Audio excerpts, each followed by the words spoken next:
મિત્રો શિયાળાની આ ડુંગળીનું વાવેતર કરેલું છે. દર શિયાળામાં અમે શાકભાજીનું વાવેતર કરીએ છીએ. જો આ લીલી ડુંગળી છે, આ લીલી ડુંગળીનું હાલ જ પાણી વાળ્યું અને એને પિયત કરવું પડે, સમયસર એને ખાતર આપવું પડે.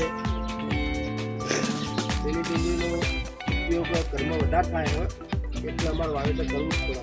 શાકભાજી વેચાતી લાવી નાખે. એના બાજુમાં મેથી, આખો શિયાળો ચાલીને મેથીનું વાવેતર કરેલું હોય. મેથીને પણ પાણી પડી દીધું. પછી મેથીના બાજુમાં પાલક વાયેલો છે, મૂળા વાયેલા છે, ધાણા વાયેલા છે, રીંગણના રોપ છે, તુવેર છે. આ તમામ વાવેતર કરેલું શાકભાજીમાં કામમાં આવે છે. શિયાળામાં શાકભાજી વેચાતી ના લાવવી પડે એટલા માટે અમે આ શિયાળામાં વાવેતર કરીએ છીએ.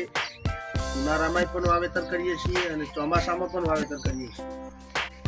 દરેક મારા મિત્રોને નમ્ર વિનંતી કે તમે પણ આવું વાવેતર કરો. 10 રૂપિયા વાળી પડીકીઓ આવે છે બિયારણની.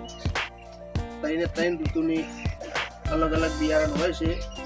જેને વાવવું હોય એ બિયારણની દુકાને જઈને આ બિયારણ લઈ આવજો અને શાકભાજીનો ખર્ચો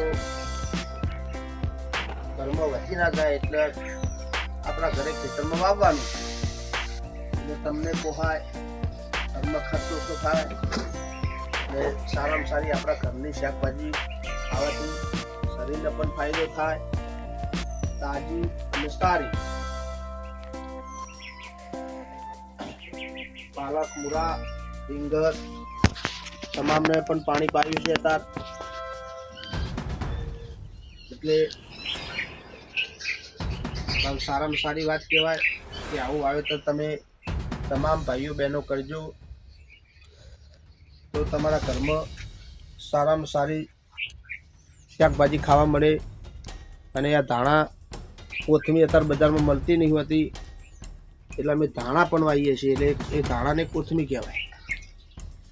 અને ગાજર પણ વાયેલો છે. આપણા ઘરમાં ગાજર શિયાળામાં બહુ સારામાં સારી વસ્તુ કહેવાય. ગાજર ખાવાથી શરીરને ઘણા બધા ફાયદા થાય. ગાજર પણ અમે વાયેલા છે. જો દરેક વસ્તુનું વાવેતર કરેલું જ છે એટલે વાવેતર કરતા રહેજો અને આવી સારામાં સારી તાજી શાકભાજીનું ઉત્પાદન કરી અને ઘરે આપણે ખાવા પૂરતું વાવજો. પછી આ મરચો, જો શિયાળાનો લીલા મરચો પણ ઘરમાં ગોટા બનાવવા હોય